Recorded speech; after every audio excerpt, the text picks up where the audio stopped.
Most people, when they consider investing, don't know how to invest. They don't know what to invest in, which is obvious, but they don't also know what they should be considering in order to appraise an investment opportunity. What are the principles by which we should judge whether an opportunity is a good opportunity or a bad opportunity? So I wanted to put together something quite simple that you could follow quite easily, that would eventually give you a result that would indicate whether you should or you shouldn't invest in any particular investment.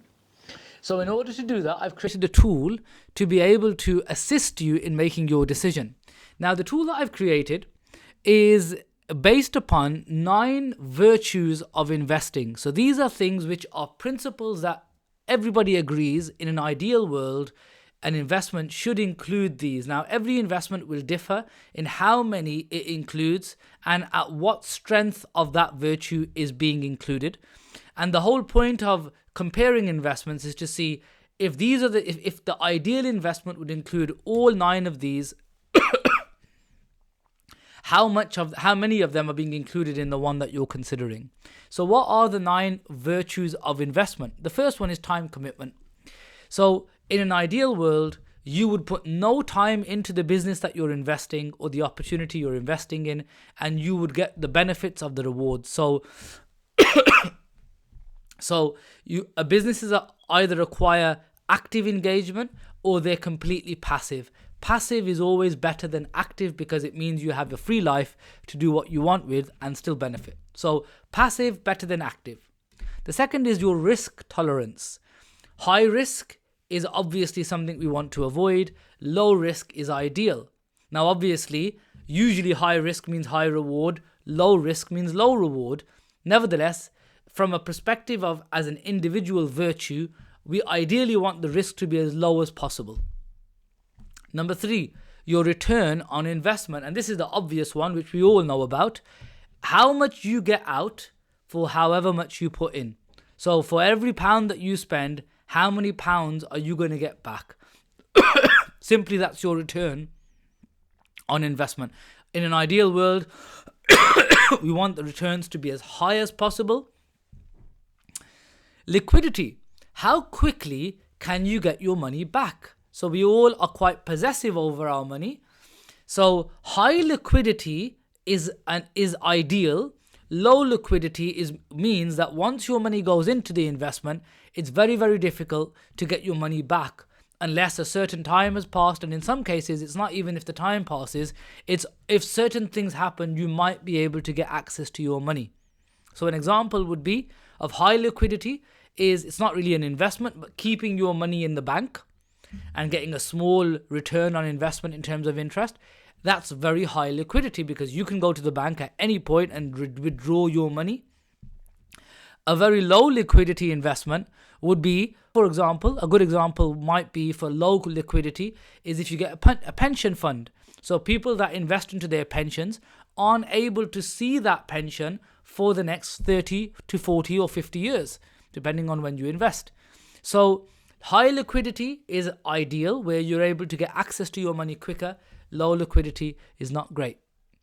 Time horizon.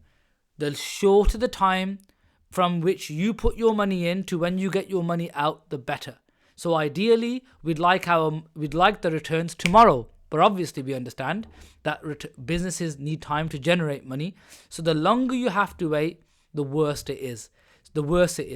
Ethical practices. So some of us have ethical standards. Some of us are religious. As a Muslim, for example, I abide by what Islam says is ethical when it comes to business.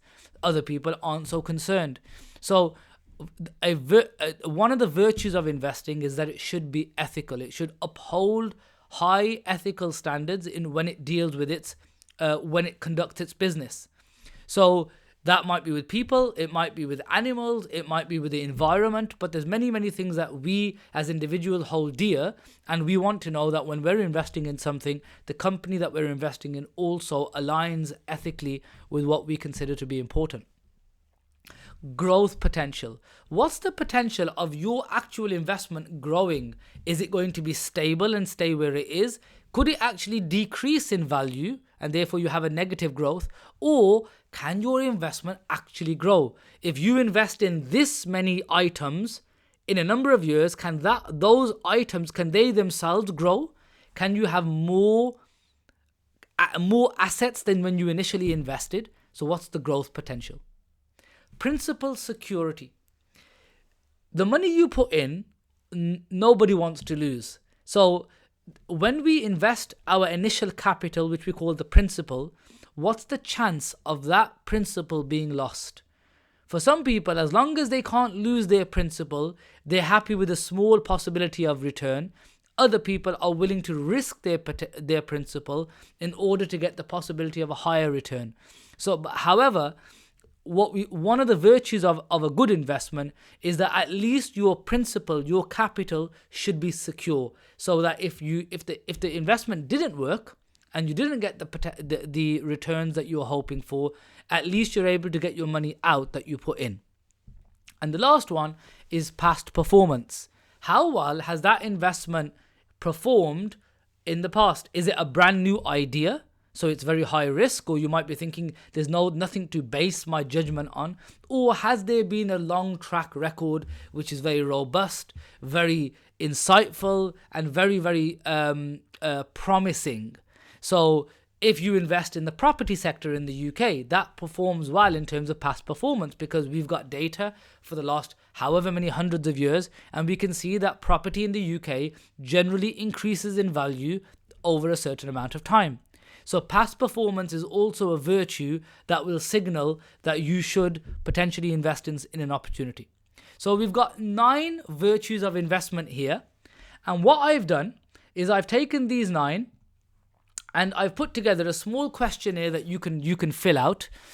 And what the requirement when you fill out this questionnaire is that you have a certain investment in your mind that you're considering, and you answer the questions that are being asked of you based upon that investment that you have in your mind that you're considering. And at the end of the questionnaire, you get a score, and the score will indicate, based upon those 9 virtues, how good or how bad that opportunity potentially is. All right, so let's do that together, and I'll give you a couple of examples so to demonstrate how this works, and then you can go in and you can answer these questions considering different investment opportunities. So the first thing that we need to do is put in our details, and I'm just going to put in any random number for now. 1, 2, 3, 4, 5, 6, 7. Yeah, and again we'll just put a fake email address in, doesn't really matter.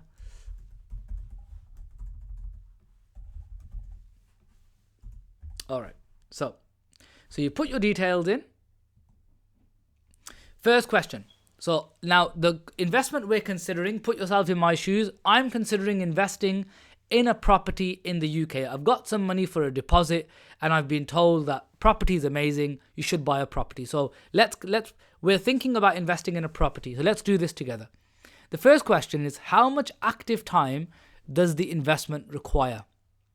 So on a scale of 0 to 5, 0 meaning requiring a full-time commitment, that you have to drop your job and you have to do this full-time, and 5 being completely passive. Other than investing your money, you don't ever have to think about it, and you're just waiting for the money to come in. So that's a completely passive investment. So when it comes to property, I would say a property is a 2 out of 5, because it's not completely active. Most people maintain their jobs, but it does require some of your time. It depends on if you have an estate agent, but even if you do, you still have to tend to the property, you have to collect your rent, you might have to deal with problems with the property, things go wrong, so it does require some of your time. The next question is, how likely is it for you to lose your profits? So this question actually is about the profits that your investment is going to generate. So it's going to we're going to potentially get some. So we bought our property, and the profits when it comes to property would be the rent that you accrue. So if you're going to put your property on rent and you're going to get some rental income, that's your profit. So what's the possibility of losing those profits? I would say it's low, because properties are quite reliable. If you find a good tenant, then you should get a good return. However, sometimes we get bad tenants. Sometimes you get tenants that don't pay. And the longer you have a property, the more likely you are to face those types of problems. So if zero is highly risky, an example would be to invest in some sort of altcoins and cryptocurrency, which is you might get some profits, but they might go to zero in the next second. And 5 is very low risk, that your profits are very, very secure and reliable. I would say a UK property scores quite high on that, so it's quite low risk. I would say probably a 3, maybe a 4 out of 5.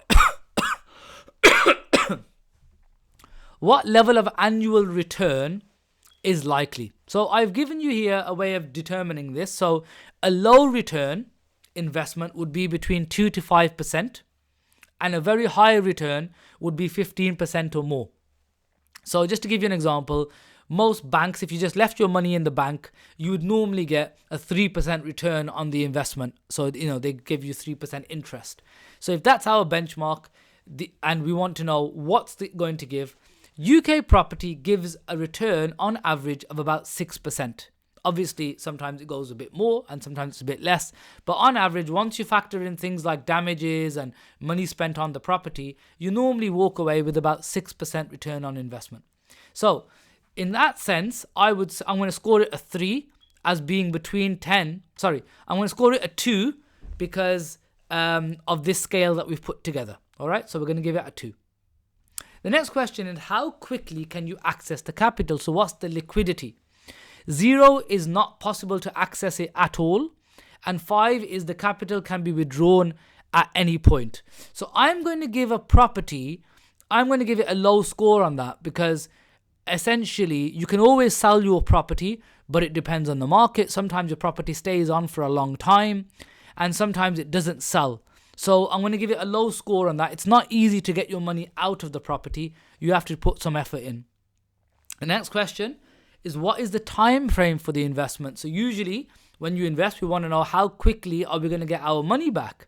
So 0 would be more than 10 years and 5 would be immediate, less than 6 months. So I would say a property is probably, it depends on what you're doing, but if we're going to be renting out our property, I would say it's probably immediate in that, actually, because most people spend a couple of months doing their property up and then they put it on rent and they start to get a return. So let's give that a 5, less than 6 months.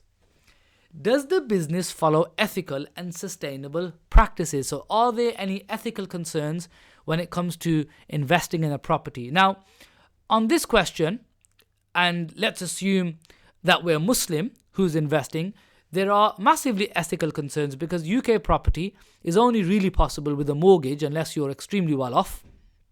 So mortgages, as we're all aware, are problematic from an Islamic perspective. So I would say, and obviously this question is very subjective to who you are as a person. If you're not a Muslim, that's not going to be a concern. But if you are, that's going to. But other than the mortgage, I can't think of any other real problems ethically with investing in a property. So I'm going to give that, as a Muslim, I'm going to give that a low score. I'm going to say it's not ethical.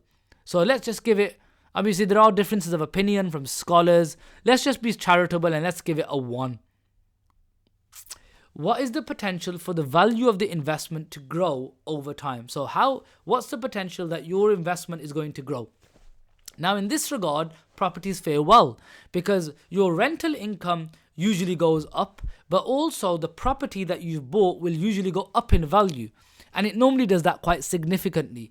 So on average, every 5 years, the UK property will increase about £25,000. So, and it can be more in different areas, obviously. So according to this scale, 0 being no potential for growth and 5 being the investment is in a high growth sector or has the potential to appreciate significantly in value with strong market prospects, I'm going to give it a 3. So, okay, it's not as good as cryptocurrency, potentially, because cryptocurrency can go crazy. But usually you can rely on a good growth in terms of property. Then, what is the likelihood of your initial investment remaining intact? So, we were talking about your capital, your initial capital. What's the chance of losing your capital?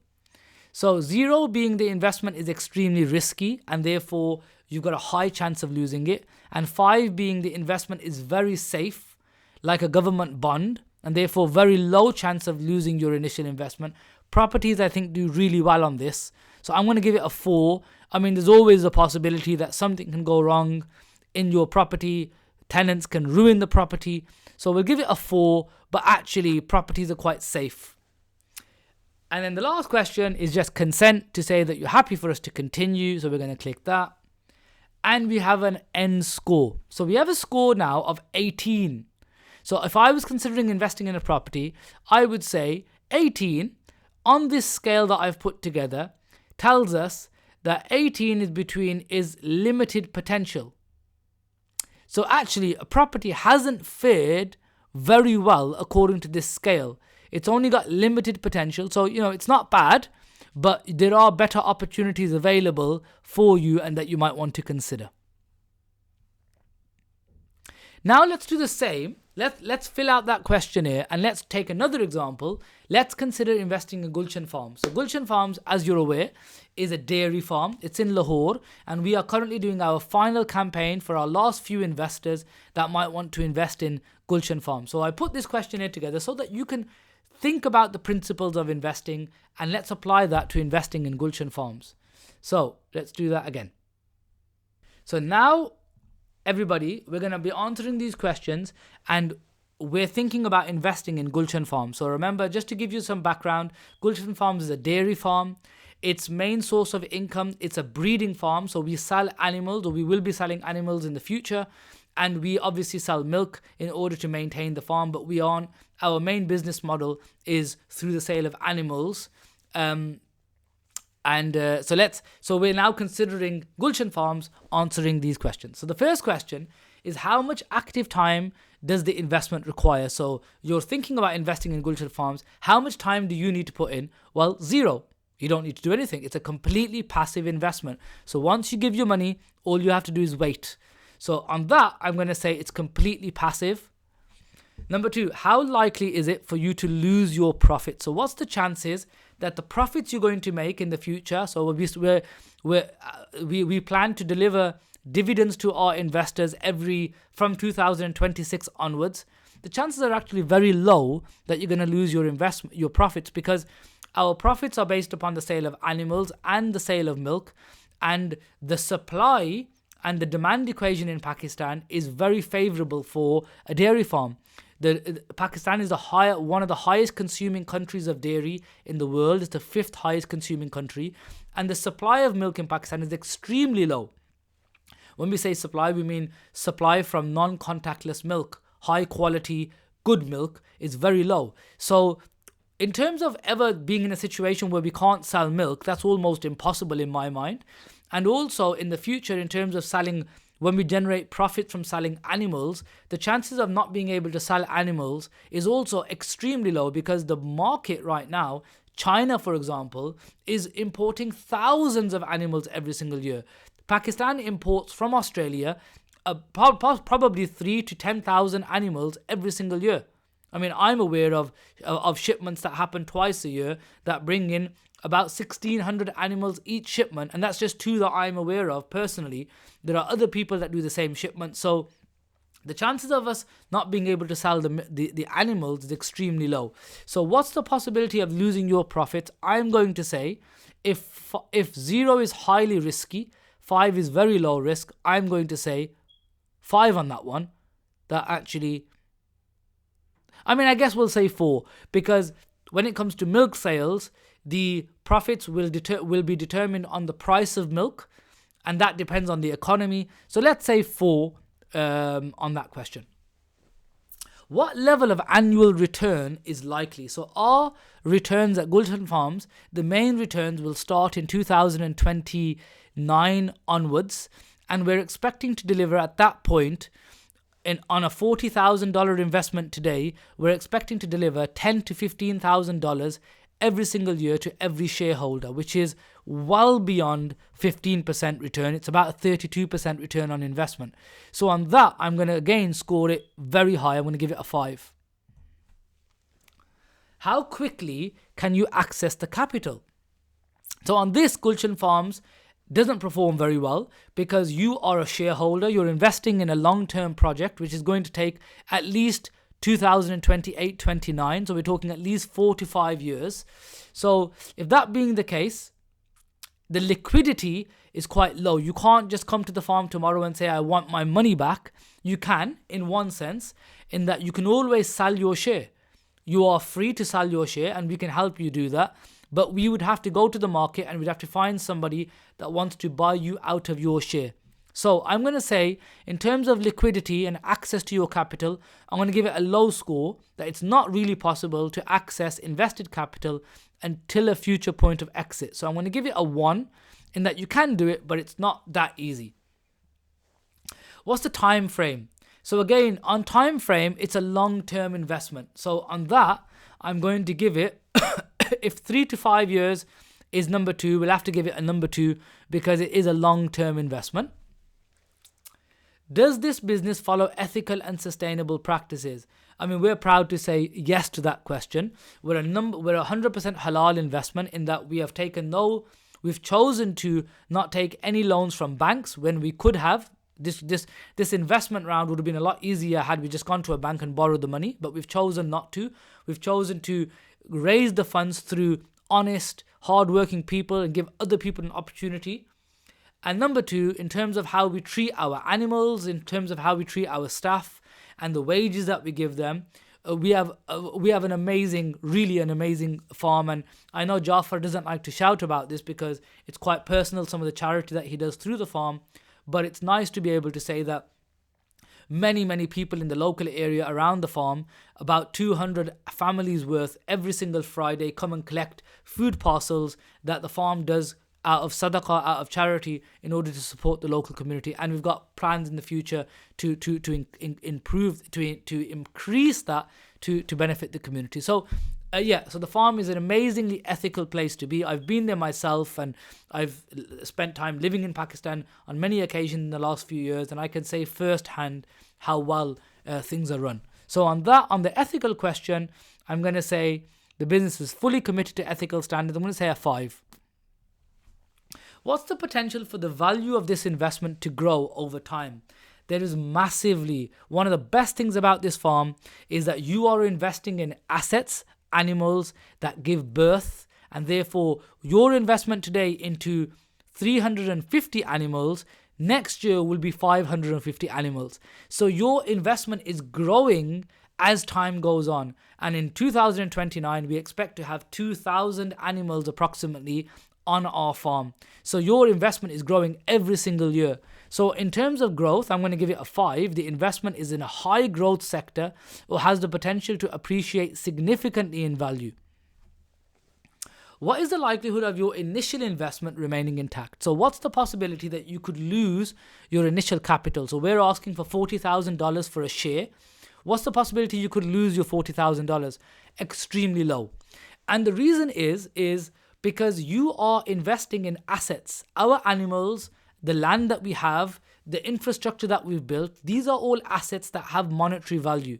If the worst case scenario happened and for whatever reason we needed to close down the farm, we could sell those animals and we could return the investor's initial capital quite easily. Obviously, we have no plans of doing that and we have no expectation that that should ever happen. But your initial principal is secured. It's not in a high risk venture like crypto, which could go up and could go completely to zero. You are investing in physical assets. So what's the potential of losing your initial investment? I'm going to say number 5 is the investment is very safe, like a government bond or a high grade blue chip stock. We'll give it a 4 and being very, very high. And then that's the end of the questionnaire. So that's our 9 principles being asked. So let's submit that and let's see what score we've got. And we've got a score of 31. So 31 is an excellent potential for investment. So investing in Gulshan Farms has excellent potential based upon those 9 principles of virtues of investing. I hope you've seen what potential there is in investing in Gulshan Farms. If you're interested and you'd like to know more, please do contact me. my number's available, our email address is available. We've only got a few shares remaining now, and there's lots of interest. But at the end of the day, those who pay their deposit first get this opportunity. And trust me, you'll regret it if you don't. Only last year, we were selling these same shares for $20,000. Now we're selling them at $40,000 because of the growth of the farm. And there are people that have come back and have regretted that decision. And I promise you, in 2 to 3 years' time, you'll say, I wish I had invested, because we won't be selling these shares again. We've only got about 10 shares left. So when these 10 shares go and those lucky people buy them, we won't ever be selling shares again in the farm. There'll be no plan of diluting the shares. So when you buy a share today, when we say share, we mean a unit of shares. You are buying 1% ownership of the farm for $40,000. You will always own 1% forever, because we have no intention of ever diluting those shares. So it's an amazing opportunity. I look forward to speaking to you. For now, like always, I'll see you next time, inshallah. Assalamu alaikum.